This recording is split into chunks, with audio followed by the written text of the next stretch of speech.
لا إله إلا الله محمد رسول الله لا إله إلا الله لا إله إلا الله محمد رسول الله لا إله إلا الله.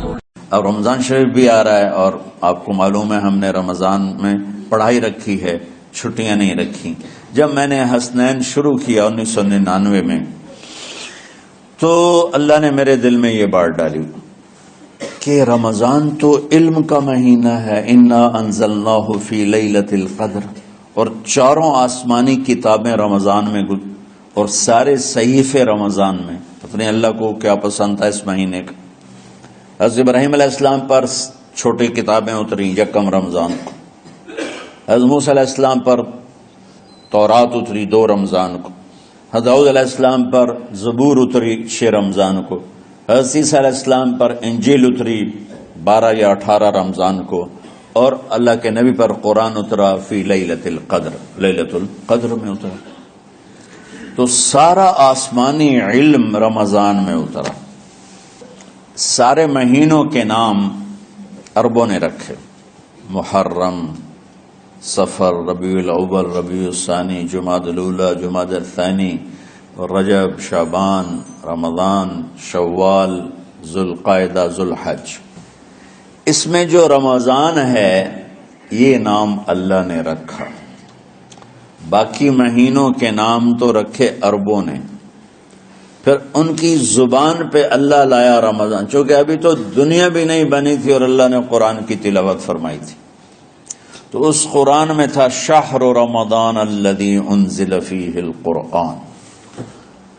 تو رمضان کا نام اللہ نے پہلے سے چن رکھا تھا، پھر ان سے رکھوا دیا.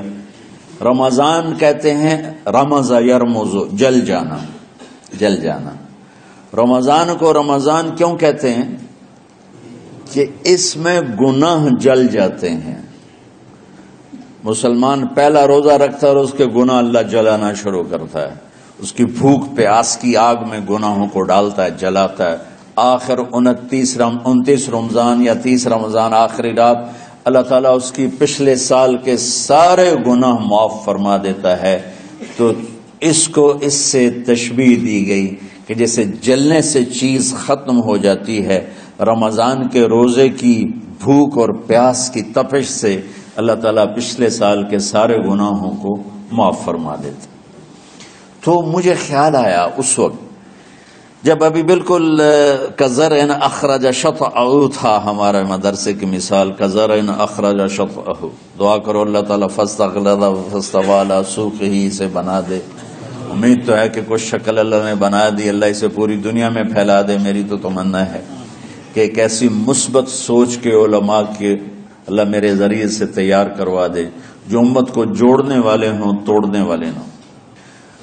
تو اللہ تعالیٰ آپ کو مثبت بنائے. رمضان میں چونکہ سارا علم اترا تو مجھے خیال آیا کہ ہمیں رمضان میں چھٹی کرنا تو ایک ایسی عادت ہے، کوئی سنت تو ہے نہیں، تو مجھے رمضان میں پڑھائی کروانی چاہیے.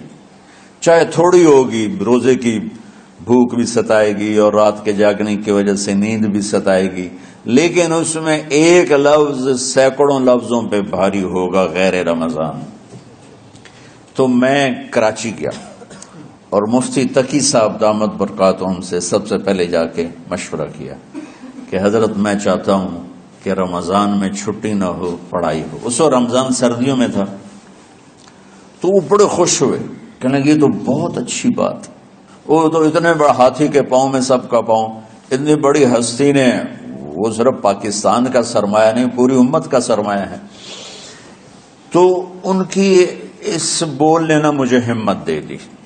تو پھر میں نے یہاں آ کر تو ہم نے رمضان میں سبق شروع. اس وقت ذرا میری ہمت تھی تو میں رات کو پڑھاتا بھی تھا، بیان بھی کرتا تھا. تو ہم نے رمضان میں شروع کی کہ یہ رحمتوں کا مہینہ، ہر چیز کی برکت کا مہینہ، ہر شے کی اللہ کی طرف سے فراوانی اس میں ہے، علم کی بھی، ہدایت کی بھی، رزق کی بھی. غریب سے غریب آدمی بھی سموسے بنا کے بیٹھا ہوتا ہے، پکوڑے بنا کے بیٹھا ہوتا ہے، اور دسترخوان پہ ایک کی بجائے 3 چیزیں پڑی ہوتی ہیں. چاہے رمضان کے بعد سب کے پیٹ خراب ہوں، ایک باری تک کھانے دی تباہی پھیر دیں۔ روزے کا مقصد ہی فوت ہو جاتا ہے۔ روزہ جو ہوتا ہے بھوک کے لیے، پر وہ اتنا کھاتے ہیں کہ سحری کا کھانا افطاری تک ہضم نہیں ہوتا، اور افطاری کا کھانا سحری تک ہضم نہیں ہوتا، پر نہ دونوں کا ہی کھاونا ہے۔ کہتا بھوک نہ لگے، بھوک نہ لگے۔ وہ بھوک لگنے کے لیے تو روزہ ہے۔ ایک تو یہ جسم کو صاف کرتا ہے، دوسرا غریبوں کی غربت کا احساس پیدا کرتا ہے کہ جو بھوک تو آج برداشت کرتا ہے، غریب روزانہ یہ بھوک برداشت کرتا ہے۔ تو اللہ کے غریب بندوں کی خدمت کر، ان تک اپنے مال پہنچا، اپنا اللہ نے دیا ہے تو ان کو بھی اس میں شریک کر، قبر میں لے جائے گا۔ تو اللہ تعالیٰ نے میرے دل میں یہ ڈالا، تو ہم نے تعلیم رمضان میں شروع کی، کیونکہ قرآن رمضان میں اترا، انجیل رمضان میں اتری، زبور رمضان میں اتری، تورات رمضان میں اتری۔ تو پھر اللہ نے اس مہینے کا نام خود رکھا شہر رمضان، شہر رمضان۔ اس میں شب قدر رکھی، اس میں رات کی ایک نماز۔ اچھا، پہلی امتوں پہ روزہ فرض تھا افطاری سے افطاری، افطاری سے افطاری، بہت شدید تھا، 24 گھنٹے کا روزہ۔ بس افطاری کے بعد آنکھ لگ جاتی تو روزہ اگلا شروع ہو جاتا تھا۔ تو ہم پر بھی پہلے ایسے ہی روزہ اترا، افطاری سے افطاری۔ تو ابن سرمہ رضی اللہ تعالی عنہ اونٹ چرانے والے تھے، وہ شام کو لوٹے تو بیوی سے پوچھا کوئی افطاری کا سامان ہے؟ انہوں نے کہا ہے تو نہیں، میں کہیں سے لے آتی ہوں۔ وہ گئیں افطاری کا کوئی سامان لینے، ان کو تھوڑی دیر ہو گئی اور ان کی آنکھ لگ گئی، تھکے ہوئے تھے، سورج ڈوب گیا۔ جب وہ آئیں تو ان کا ہائے سرمہ تو ہلاک ہو گیا۔ کہ کیا ہوا؟ کہ اگلا روزہ شروع ہو گیا کیونکہ تیری آنکھ لگ گئی۔ تو انہوں نے کہا چلو کوئی بات نہیں، لیکن ظہر کے وقت بے ہوش ہو گئے۔ ایک روایت میں آتا ہے نماز پڑھنے آئے اور گر گئے، اور ایک میں آتا ہے گھر میں بے ہوش ہوئے۔ تو جو بھی صورتحال تھی اللہ کے نبی کو پتہ چلا۔ کیا ہوا سرمہ کو؟ کہا جی وہ افطاری کر نہیں سکے تو روزہ شروع ہو گیا تو بے ہوش ہو گئے۔ تو اللہ کے نبی رنجیدہ ہوئے، تو اللہ تعالیٰ نے قرآن اتار دیا، چلو میرے محبوب ساری رات کھاؤ، حتی یتبین لکم الخیط الابیض من الخیط الاسود من الفجر، کہ میرے محبوب صبح صادق تک آپ کی امت کو اجازت ہے، کھاؤ۔ پہلی امتوں پر افطاری سے افطاری، لیکن ان کی نماز تراویح نہیں تھی۔ تو ہمیں اللہ تعالیٰ نے دیا سحری تک، پوری رات۔ اچھا، ایک صحابی آئے، یا رسول اللہ میں تو مارا گیا۔ آپ نے کہا کیا ہوا؟ کہا میرا روزہ تھا، میں بیوی کے پاس چلا گیا۔ آپ نے کہا تو پھر تو غلام آزاد کر، کفارہ دے۔ کہا جی میں تو خود غریب آدمی ہوں، غلام کہاں سے آزاد کروں، خریدنا پڑے گا۔ آپ نے کہا 60 مسکینوں کو کھانا کھلا۔ کہ میں آپ مسکین میں کنوں کھانا کھلاؤں؟ آپ نے فرمایا پھر آخری ہے کہ 60 روزے رکھ، مسلسل رکھنے ہوتے ہیں جو کفارے کے ہوتے۔ وہ کہنے لگا ایک روزے چاہے کم کیتا ہے 60 روزے اج میں کی کروں گا۔ تو آپ نے فرمایا اچھا ٹھیک ہے بیٹھ جا، بیٹھ گئے۔ تھوڑی دیر ہوئی تو ایک انصاری صحابی کھجوروں کا ٹوکرا لے کر آیا کہ یا رسول اللہ یہ صدقے کی کھجوریں ہیں، تقسیم فرما دیں۔ تو آپ نے فرمایا بھائی وہ کدھر ہو؟ کہا جی بیٹھا ہوں۔ آپ نے کہا ادھر آ، یہ کھجوریں لے جا اور 60 گھروں میں تقسیم کر دے۔ سبحان اللہ، اللہ نے اس امت کو لاڈ لڈائے ہیں، یہ اللہ کی لاڈلی امت۔ عجیب واقعہ یہ، کہنے لگا یا رسول اللہ کی قسم مدینے میں مجھ سے غریب کوئی نہیں، آپ ایسا کرو یہ میرا کفارہ مجھے ہی صدقہ کر دو۔ تو آپ اتنا ہنسے کہ یہ آخری دانت نظر آنے لگے۔ بہت کم ایسا ہوتا تھا فضحک حتی بدت نواجذہ، ایسا ہنسنا آپ کبھی کبھی ہنستے تھے کہ آخری دانت پورا منہ کھل جائے، تو آپ اتنا ہنسے کہ آخری دانت تک نظر آنے لگے۔ تو آپ نے کہا اچھا جا لے جا تیرے واسطے، لیکن یہ صرف تیرے لیے اور کسی کے لیے نہیں ہے۔ تو جب ایسی خیانت ہوئی تو اللہ تعالیٰ نے دوسرا حکم بھی اتار دیا،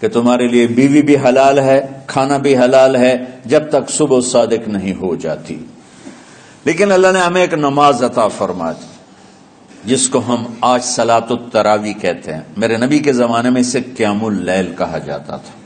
تو اللہ نے ہمیں رات کی نماز عطا فرمائی، اور چونکہ یہ ایک مشقت ہے تو میرے نبی نے کہا یہ رات کی نماز کے ہر سجدے پر 1500 نیکی لکھی جاتی، 1500 نیکی لکھی جاتی.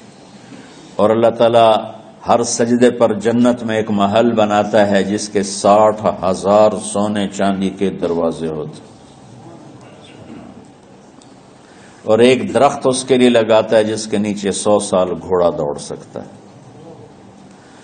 تو رمضان کا اہتمام آپ رجب سے شروع فرما دیتے تھے.